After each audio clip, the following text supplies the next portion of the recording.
24th மே Sunday. தேவனை கனம் பண்ணுதல். உன் பொருளாலும் உன் எல்லா விளைவின் முதற்பலனாலும் கர்த்தரை கனம் பண்ணு. நீதிமொழிகள் 3:9. நம்ம தேவனை கனம் பண்ணணும்.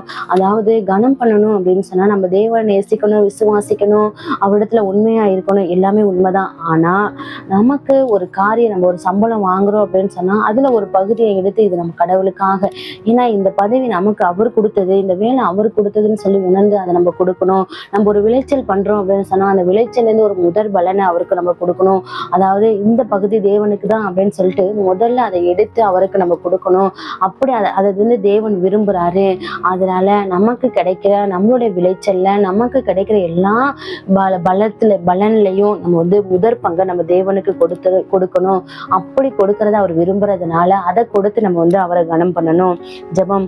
அன்பின் தேவனே, அப்பா, நாங்கள் எங்களுக்கு கிடைக்கின்ற எல்லா விளைவின் முதற் பலனாலும் உங்களை கனம் பண்ண கிருபை தாரும். ஆமென். Happy Sunday.